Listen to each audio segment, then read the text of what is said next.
In the early 80s, I was part of a group that called itself Chetana. It was founded by some young architects who had graduated, just completed their graduation. I, along with few of my friends who were still in school, we were final year students or fourth year students. But the group was formed around Mazhar Islam. Mazhar Islam, the most influential architect of our country from the post-colonial period. And while this thing was going on, a realization came within the group that we did not know nothing about our own architectural heritage, our history. That means Bangladesh's architectural history, or Bengal's architectural history, or South Asian architectural history. As we explored, we found that it was not a continuous history. There were breaks in the history, but we thought that let us study all this. And how best to study for architects is to study with drawings. And we realized that there weren't much drawings available. And at that time it was decided, okay, if it is not available, let us take an initiative. Let us start doing measured drawings. And let us put together all these drawings and photographs in a big exhibition. And let us take a book. Let us take out a book. And that's how the whole thing got done. And finally in 1997, in December 1997, we could mount probably the first ever exhibition on Bangladesh's architectural heritage here in Dhaka in the National Museum, in the Bangladesh National Museum. And the book was also published on that occasion. So that's the background of this book called Pundranagar to Sherebangla Nagar.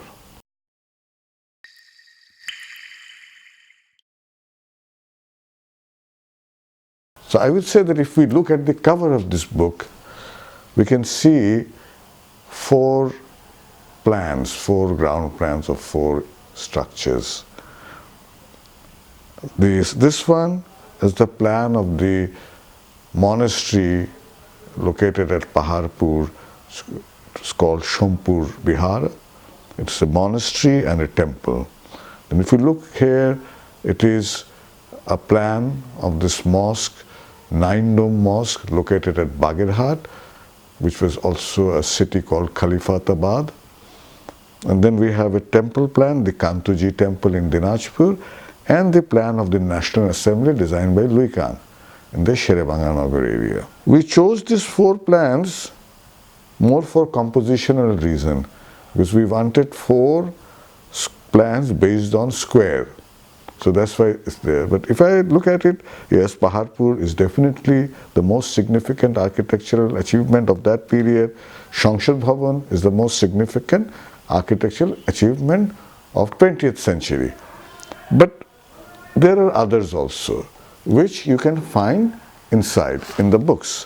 When you look at all this documentation, the plans and the elevations of the different periods, you will see how fascinating this heritage of Bangladesh architecture is, which underwent transformation in different period. Some were not that good, but that is recorded here. That will be for judgment or appreciation, criticism later on. But this is what I would say that are the significant works of architecture in Bangladesh. The Paharpur Monastery, the 60-dome mosque in Bagirhat, or the small golden mosque, Choto Shona Mosque in Gaur, or the temples of 18th and 19th century. Kantuji temple is one important example. And then there are the incomplete fort of Lal Bagh in Dhaka, some mosques here, the Seven Dome Mosque in Mahmudpur in Dhaka, or the Khaja Shahbaz Mosque in the university campus near Sarvadi Uddan. And then in the colonial period, we can talk about the Curzon Hall as an important architectural achievement of the colonial period in Bengal. And in the modern times, in the contemporary times, you have the significant works. The first of the significant works are the Art College and the Public Library, also located in the Dhaka University campus. Then you have the university campus by Paul Rudolph in Mymensingh. You have these 5 polytechnics by Mazhar Islam and Stanley Tigerman. You have the Teacher-Student Center by Doxiades. He has also designed this Academy for Rural Development in Kumilla by Constantine Doxiades. So a number of such architectural works are existing, which are definitely representational of a very high achievement in architecture, excellent works of architecture, which took consideration of local climate, local materials, new construction technology. All these are present when I'm talking about the 20th century architecture.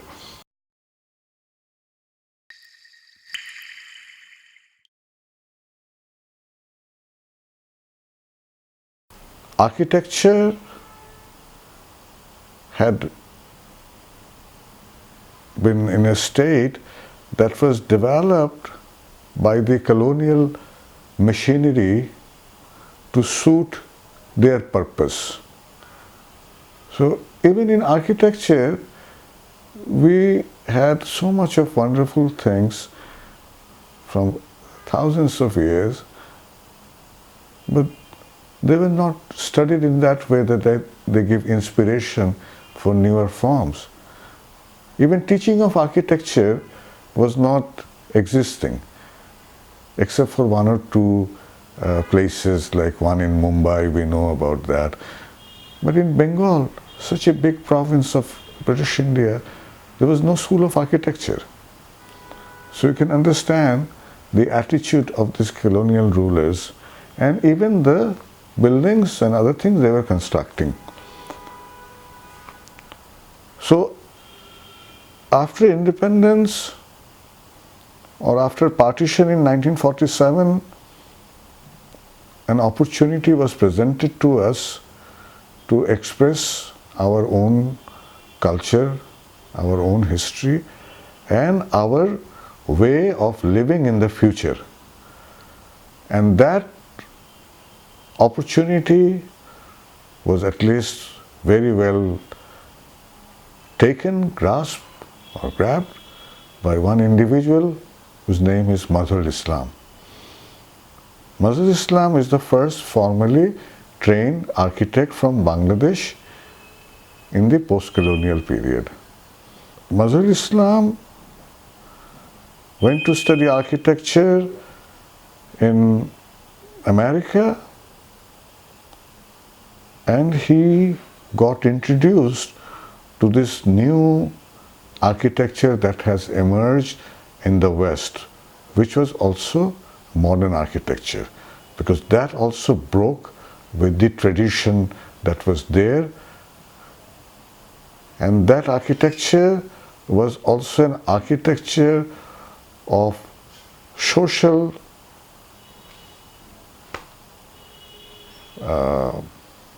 meaning, social freedom, that sort of an architecture. Architecture for the people, not for elites. Architecture for institutions, modern institutions.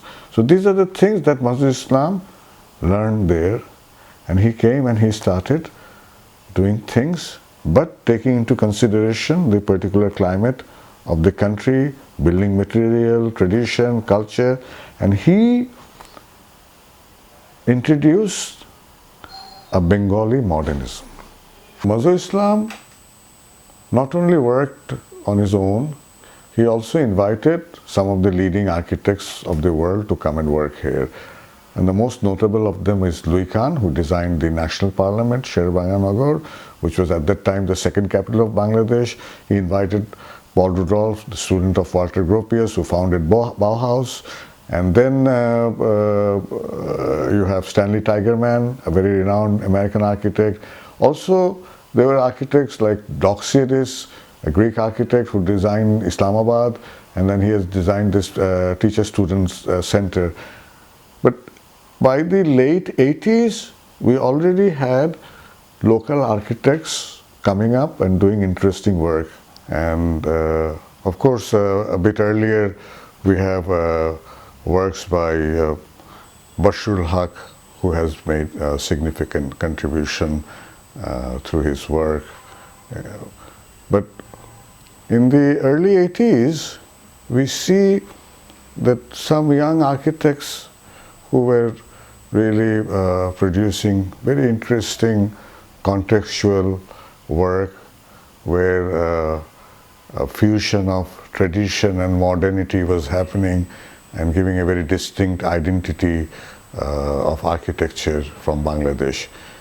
And of them, the most prominent is architect Raziul Hassan, whose works for the SOS Village International, he did some projects for them here in Dhaka and also in Bogura, which showed a new direction in Bangladesh's architecture. And then following him, there were architects like Uttam Kumar Shaha, who has a very active practice, who had done quite a few significant projects for private developers. And then architect Nahaz Ahmed Khalil, who has also done, and who still has a very vibrant architectural practice. And then there was this Office of Diagram Architects and the partners. They were also, I was involved with the diagram architects, who produced a number of interesting works in that period. What is interesting is the time, this first 2 decades of 21st century. So I would say that 20th century ended in a high note for Bangladesh's architecture with the works that took place in the 80s and 90s.